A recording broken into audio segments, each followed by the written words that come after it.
Eh bien, chers frères, moi je suis le pain vivant qui est descendu du ciel. Si quelqu'un mange de ce pain, il vivra éternellement. Celui qui mange ma chair et boit mon sang demeure en moi, et moi je demeure en lui, nous dit Jésus, en ce dimanche au cours duquel nous célébrons cette grande solennité du Saint-Sacrement du corps et du sang de notre Seigneur Jésus-Christ, qu'on appelle la fête Dieu. Alors mes chers amis, l'évangile de Saint Jean que nous venons d'entendre aborde un grand mystère. Et ce grand mystère va être une pierre d'achoppement pour beaucoup de Juifs. Tant que Jésus fait des miracles, tant que Jésus multiplie les pains et les poissons, guérit les malades, chasse les démons des possédés, annonce l'Évangile, appelle à la conversion, tout va bien. Au moins pour une bonne part de la foule qui le suit et qui, bien sûr, devant les merveilles qu'il accomplit, se dit cette foule, mais n'est-ce pas celui dont on attend, dont les prophètes nous ont annoncé la venue ? Qui pourrait faire de telles choses, sinon Dieu seul, ou du moins un envoyé de Dieu ? Mais là, Jésus va aborder un mystère, et il ne sera pas accompagné de miracles. Il n'y aura pas des choses extraordinaires qui vont sauter aux yeux de cette foule. Au contraire, cela va devenir assez ténébreux dans leur esprit. Comment celui-là peut-il donner sa chair à manger ? Qui mange ma chair et boit mon sang aura la vie éternelle. Ces paroles deviennent insoutenables pour beaucoup d'entre eux, de telle sorte que beaucoup partiront, laisseront le Christ, ne l'accompagneront plus. Beaucoup de ses disciples, jusqu'à questionner les 12 apôtres, les 12 que Jésus a choisis. Il va les questionner. Vous aussi, vous allez me laisser. Et Pierre, bien sûr, répondra, « Seigneur, à qui irions-nous ? Tu as les paroles de la vie éternelle. » C'est un mystère. Le mystère du corps et du sang du Seigneur n'est pas aussi visible que les choses dont il a fait en multipliant le pain et le poisson. Et le mystère, c'est la transformation du pain en son corps, du vin en son sang. On appelle ça la transsubstantiation. Ce mot vient du latin pour dire changement de la substance. Substance, c'est le mot substare, qui veut dire se tenir au-dessus du néant. Autrement dit, j'existe, je suis un être qui existe. Ça, c'est la substance. Nous sommes tous des substances, car nous existons. Ceci est du pain. Et va devenir, ceci est le corps du Christ. Le changement de ce qui est le pain en ce qui est le corps du Christ, tout en ne changeant rien à ce que nos sens perçoivent, ce que nos yeux voient, ce que notre palais touche, ce que notre palais goûte, ce que notre nez peut sentir, ou même ce que le microscope peut analyser. Car ce qu'on appelle les accidents, ce qui est perceptible par les sens, ne change pas. Alors vous voyez bien, mes chers amis, que pour discerner la présence du Saint-Sacrement, la présence de Dieu, la présence du corps et du sang de notre Seigneur Jésus dans le Saint-Sacrement, seule la foi permet d'appréhender ce mystère. Quand je dirai sur l'autel les paroles de la consécration, à ce moment-là, le changement se fera instantanément. Ceci est mon corps livré pour vous. Et le Christ transformera le pain, ce qui est le pain, en ce qui est son corps, sans toucher à ce que nos sens perçoivent.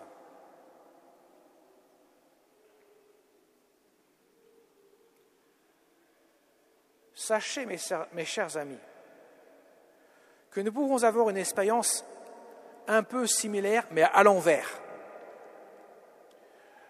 Pour notre propre personne. Imagine un instant qu'il y a eu un photographe qui aurait pris la photo de vous, embryon, dans le sein de votre mère.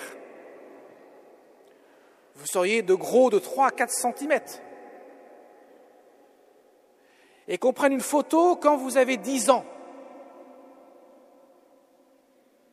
Ou actuellement pour les enfants de cœur, pour les petits du moins. Et qu'on prenne une photo de vous qui avez 70, 80. Et puis pour les enfants de cœur, quand ils auront un âge très avancé, 90, 100 ans. On met les 3 photos les unes à côté des autres. Et vous allez dire, c'est moi, dans les 3 cas. Et pourtant, visuellement, il y a une telle différence qu'on pourrait dire, ce sont 3 êtres, 3 personnes différentes. Le changement s'est produit au niveau, là du coup, non pas de la substance, car c'est le même être, mais au niveau de ce qu'on appelle les accidents, ce que nous voyons, ce que nous percevons. Et dans l'Eucharistie, c'est l'inverse. Ce qui est a changé, pas ce qui se voit. Et je tiens à ajouter,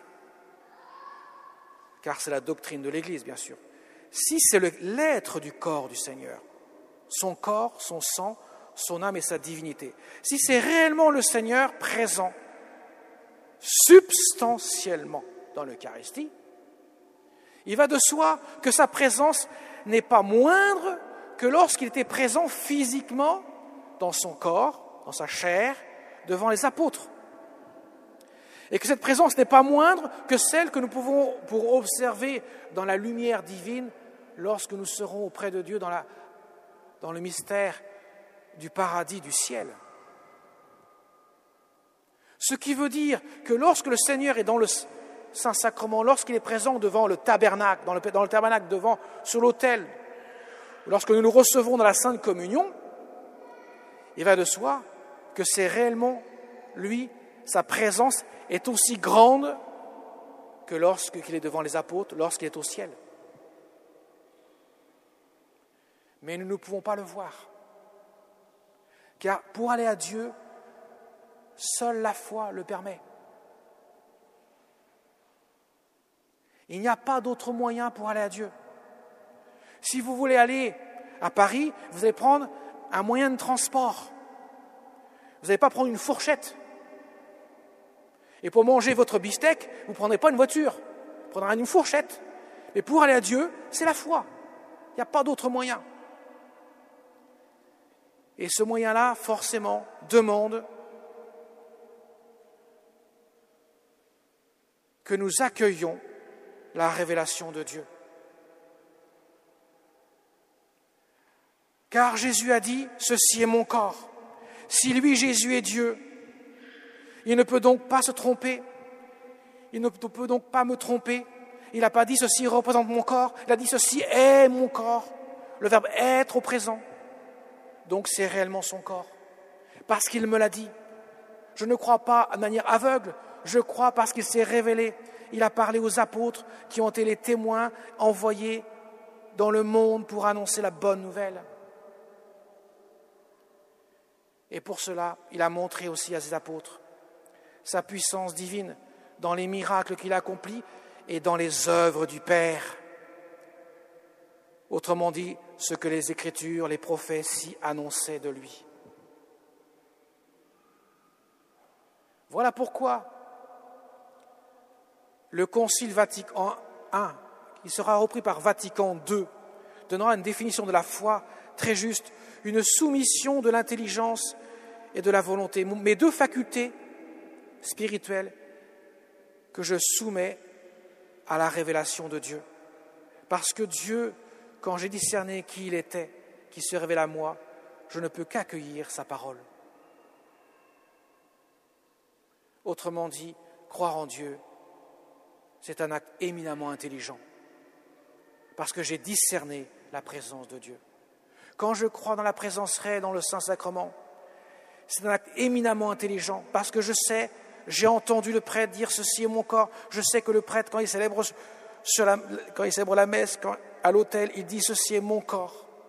Et donc, par conséquent, lui qui a reçu par l'ordination le pouvoir de consacrer le corps et le sang du Seigneur, c'est réellement son corps, indépendamment de sa sainteté. Il a dit les paroles du Christ et Jésus agit en lui. Alors on peut se poser la question, mais pourquoi Jésus a voulu cela? Pourquoi ce n'est pas transparent comme un miracle? Au moins, ça ne serait pas ambigu pour beaucoup d'entre nous, peut-être. Parce qu'on ne peut pas connaître Dieu sans la foi. La preuve en est, tant que Jésus faisait des miracles, les foules venaient. Imaginez qu'il y aurait des miracles dans nos églises aujourd'hui. Vous pouvez être sûr que vous auriez une masse de journalistes venant prendre avec leur caméra de télévision et faire la une de leurs journaux de ce qui se passe. Imaginez, un miracle se produirait. Moi, le prêtre, je fais revenir quelqu'un à la vie ici, je peux vous dire que je fais la une des journaux demain matin.